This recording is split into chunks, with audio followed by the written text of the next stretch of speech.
Olá! Quando o médico reumatologista precisa estabelecer o diagnóstico de alguma doença, não é raro ele necessitar de exames de imagem.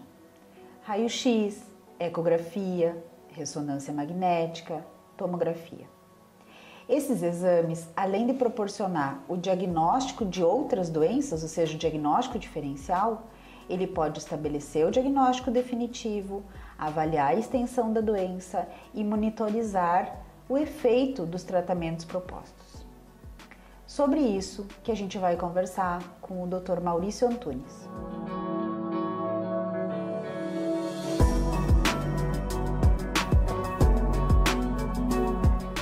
Maurício, vamos começar falando do exame de raio-x, o raio-x convencional, né? Apesar de ser um exame muito antigo, na verdade foi um dos primeiros exames de imagem que surgiram, ele ainda é muito útil na nossa prática diária. Dentro da reumatologia, ele pode estabelecer alguns diagnósticos, ele pode monitorar efeitos das medicações que a gente está usando. Então eu gostaria que você nos dissesse da importância ainda desse exame e quais seriam as oportunidades da gente solicitar ele, para que ele serve ainda dentro de um cenário de tantos outros exames, inclusive exames digitais e exames bem diferenciados que a gente tem hoje.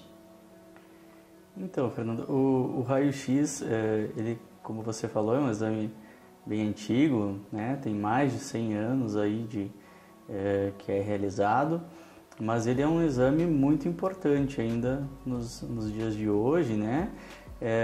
Ele é um exame barato, né? Dos exames de imagem, o mais barato. Ele é um exame acessível, né? Praticamente todos os municípios têm o exame disponível. Ele é rápido, é fácil de ser realizado. A gente pode fazer muitas estruturas, né, muitas localizações na mesma ocasião, então é um exame ainda de extrema valia, né? Ele permite muitas vezes que a gente diagnostique as lesões e acompanhe o tratamento, né? Então a gente pode ver muitas alterações, né, dentro da reumatologia, porque as doenças reumáticas elas acometem bastante os ossos, né? Então e o raio-x ele é um excelente método para avaliar osso, né? Então a gente pode ver muitas vezes fraturas, erosões, lesões benignas, malignas, né? Então tem muitas utilidades, né? Então em algumas doenças, né, como a gota, a gente consegue ver erosões que são pequenas né, irregularidades que o osso desaparece, né? Em outras doenças como a artrite reumatoide também a gente vê outros tipos de erosões, né, em ossos, dá para ver redução do espaço da articulação, enfim, muitas coisas que vão permitir que a gente faça o diagnóstico e depois novas lesões aparecendo a gente vê se o tratamento está funcionando ou não. Claro que o raio-x ele tem o problema da radiação, né? Então ele deve ser utilizado né, com parcimônia, né? A gente não vai fazer raio-x de todas as estruturas do corpo todos os anos, né? A gente vai fazer conforme for necessário, né? Mas é um exame bem importante, porque essa radiação então ela pode, se em excesso, né, pode levar a lesões celulares, né, pode levar lesões de pele, até algumas neoplasias, se for utilizado de maneira inadequada.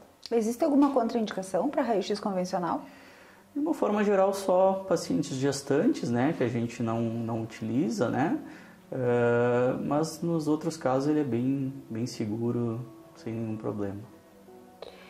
Outro exame muito comum, principalmente quando a gente quer avaliar tendões, né? E existem alguns recursos ainda dentro da artrite reumatoide para avaliar a circulação em volta das juntas para saber se essa artrite é ou não ativa, que seria o Doppler associado à ecografia. Então quero falar da ecografia, Maurício. Então a ecografia hoje a gente sabe que é um exame que pode ajudar bastante, mas a gente tem bastante complicação com relação a isso, porque muitas vezes o que está escrito no laudo não é compatível com o exame físico. Então a gente vê às vezes uma se superestima algumas lesões, né, que encontradas na ecografia. A gente muitas vezes, eu atuo ainda como médica perita, a gente tem alguns problemas dentro da perícia médica com relação a isso, né? Então nos fale um pouquinho da ecografia, porque a gente sabe que é um exame importante, é um exame que tem dentro do cenário das doenças reumáticas uma importância muito grande, mas ao mesmo tempo ele tem que ser bem feito, bem interpretado, e o médico examinador ele tem que ser bem treinado para isso, né, Maurício? Sim. Então a ecografia ela é um método que ele avançou bastante, né? Os aparelhos melhoraram muito, então o método se popularizou também bastante, né? Também é um método de um custo mais baixo, então um método bastante acessível, ele é rápido de realizar e é bem aceito pelos pacientes, né? Porque tem alguns pacientes que, por exemplo, para fazer uma ressonância vão ter dificuldade de ficar lá, que às vezes o exame de ressonância vai demorar 30 minutos, 40 minutos, ficar na mesma posição sem se mexer durante todo esse tempo, né? Então a ecografia ela facilita, né? Não tem esse problema, quase todos os pacientes vão conseguir realizar. Ela também não utiliza radiação, então é uma vantagem, né? Enquanto o raio-x a gente tem a radiação, a ecografia a gente não tem. Com relação a lesões, principalmente assim no ombro, né? Que a gente tem a tendinose e a tendinite, né, lá do tendão, né? Então a tendinose é uma degeneração, né, é uma coisa já crônica, né? Enquanto a tendinite a gente tem essa degeneração, mas também tem um processo inflamatório. Isso pela ecografia muitas vezes é difícil de diferenciar, por isso que muitas vezes se utiliza o termo tendinopatia para esses casos, né? Então tem que se lançar mão de outros, né, do exame clínico mesmo, da história e às vezes alguns outros métodos também para avaliar esses casos. Mas a ecografia ela pode dar muitas outras informações que às vezes são difíceis no exame clínico, né? Então, se o tendão está rompido, se tem uma bursite associada, né, uma inflamação ali, né, dessa estrutura, a bursa, né, do ombro, alterações degenerativas na cartilagem, no osso, erosões, uma série de outras informações. Dentro da reumatologia também a sinovite, né, muitas articulações têm essa inflamação né, dessa capa articular. E a gente na ecografia consegue dizer se predomina líquido, se tem mais proliferação. E como tu falaste do Doppler, né? O Doppler tem sido cada vez mais utilizado também, tanto para avaliação da atividade da doença ali, né? Se você tem um aumento do Doppler, né? Geralmente a doença está em atividade, ou é um fator prognóstico, que aquela doença que o paciente está em remissão, não está tendo sintomas, essa doença pode reativar muitas vezes se esse sinal do Doppler tiver aumentado, né? E isso então, muda totalmente a forma da gente encarar o planejamento do tratamento. Normalmente um Doppler positivo, quer dizer, o paciente está com pouca dor, né? Os exames de sangue não aparecem muitas alterações, mas a gente tem um Doppler que está mostrando que a capa da articulação está inflamada, está espessada, tem uma circulação sanguínea grande ali. Isso pode nos influenciar na hora de decidir pela terapêutica, manter, trocar, enfim, é muito importante. E em algumas clínicas, alguns consultórios, existe inclusive esse tipo de exame feito pelo reumatologista à beira da maca de exame, né? O paciente está muitas vezes ali sendo examinado e o médico já que é bem treinado, que tem essa formação, que tem o aparelho, já faz um Doppler ali e já decide se vai manter o tratamento ou não. Então a ecografia dentro do cenário da reumatologia ainda é um exame bastante útil. Isso. E claro que a ecografia ela é um pouquinho diferente dos demais exames, né, por ser o que se chama de operador dependente, em que a maneira como é realizado o exame, a experiência do examinador, né, o equipamento, muitas vezes que ele está utilizando, várias coisas vão influenciar no resultado, né? Então, com certeza, o exame feito por um especialista muitas vezes vai dar mais informações, né, porque a ecografia ela tem passado também por um processo de que várias, claro, a reumatologia ela é bem específica no uso, né? Mas que tem vários outros profissionais médicos que acabam fazendo exames de ecografia, e aí também a gente tem algumas vezes esse tipo de problema também. Você tocou no assunto há pouco sobre ressonância, né? E eu vejo muitas perguntas dos meus pacientes assim: doutora, ao invés de eu fazer uma tomografia, uma ressonância não seria melhor? E a gente sabe que existem determinadas situações que sim, mas existem outras situações que não, que a tomografia ainda nos dá mais informações do que a ressonância, né? Ou, enfim, existem indicações ainda bastante oportunas para a tomografia. Então, Maurício, eu gostaria que você nos falasse acerca desse assunto. Tá. Então, são exames bem diferentes, né? A tomografia, ela utiliza o raio-x também, e a ressonância não, ela utiliza campo magnético, né? As duas são máquinas grandes, né? E uma diferença, então, a tomografia, o paciente vai deitar na maca e vai correr, a maca vai correr em direção ao aparelho, enquanto que a ressonância, o paciente vai entrar geralmente e ficar lá por quase todo o período do exame, né? Então, a tomografia ela tem a vantagem de o paciente também ter uma tolerabilidade maior, né? Pacientes que têm claustrofobia, por exemplo, a tomografia vai ser mais fácil de realizar.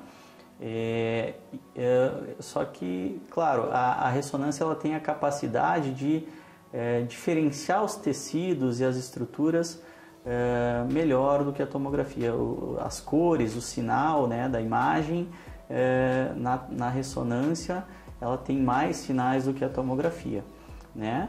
Mas tem algumas situações que a tomografia é melhor que a ressonância. Por exemplo, para pulmão, geralmente a gente vai utilizar muito mais a tomografia e praticamente não vai utilizar a ressonância, né?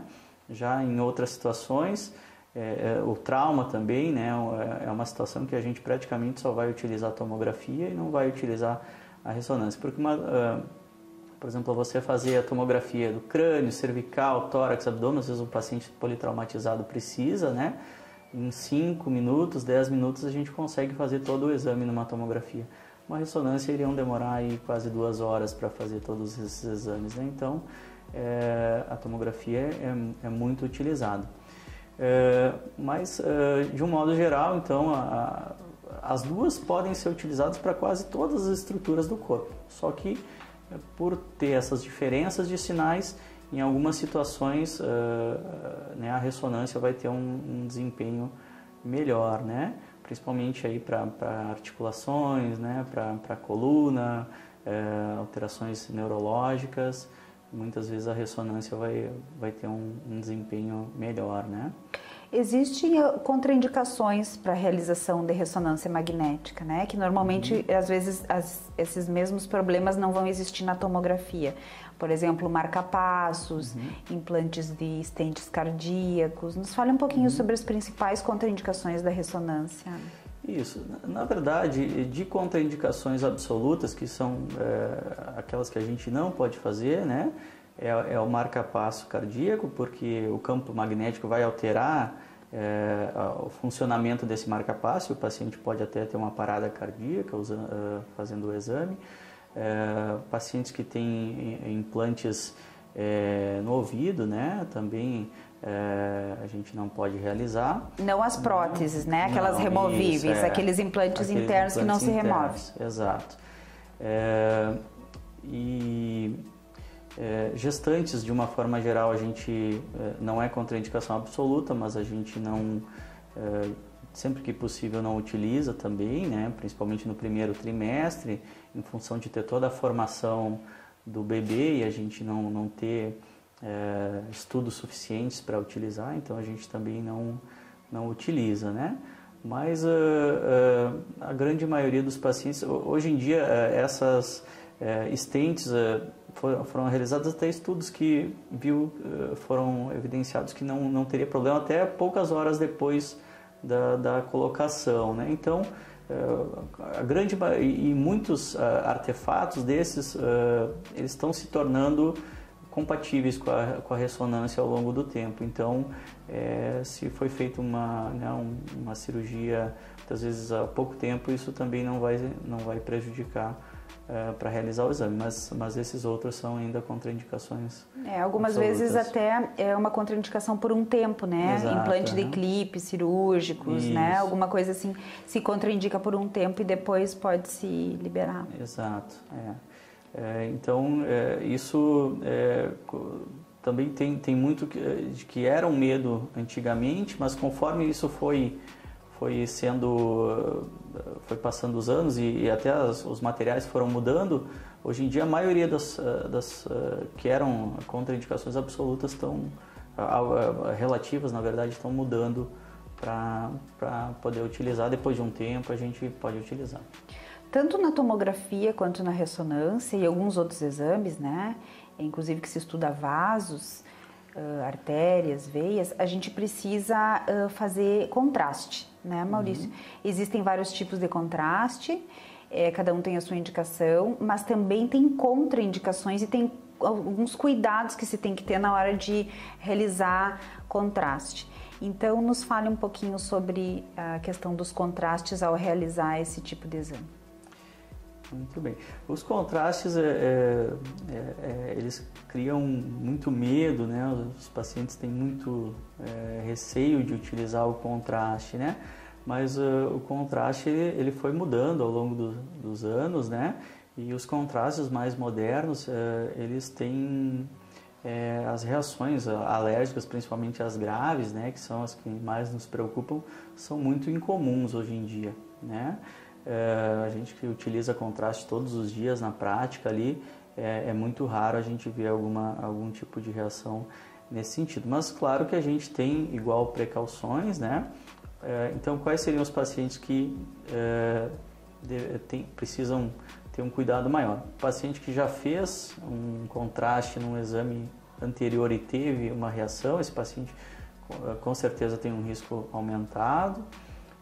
Pacientes que têm asma, né? Que então uma alergia difusa ali, pode ter uma reação também.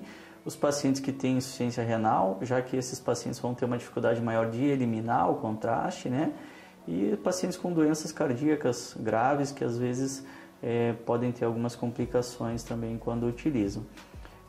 O importante então dizer que o contraste ele não é um corante, né? Ele é uma substância que ele vai ser utilizada e rapidamente, aí, em 24 horas, na maioria dos casos, ele já vai ser eliminado, né? E por que a gente utiliza? Porque esse contraste ele tem a capacidade de modificar né, a densidade ou a intensidade sinal, né, dependendo do exame. Então, seria as cores que a gente enxerga lá no exame. Então, ele permite que a gente identifique as doenças, né, mais facilmente, de uma forma que muitas vezes a gente não conseguiria ver se não tivesse injetado o contraste, né? Os contrastes, o da tomografia, geralmente quando é utilizado, o paciente vai sentir um calor, um rubor, né, e um gosto metálico. Já o da ressonância, ele causa uma sensação de frio, né? Então são diferentes as sensações. E de uma forma geral, se você não fez uma sedação no exame, que a maioria dos casos a gente não utiliza sedação, o paciente depois do exame já está apto a voltar para suas atividades, dieta normal, né? A única coisa que a gente pede é aumentar um pouco a ingestão hídrica, né? de líquidos, de água, para que ele ajude também a eliminar esse contraste. Para a gente finalizar, Maurício, é bem importante a gente falar sobre um exame que chama densitometria óssea. A osteoporose, ela é uma doença muito prevalente dentro do consultório do reumatologista e ainda a densitometria óssea é um dos únicos exames que a gente tem ainda para verificar quanto de osso, né, os pacientes têm.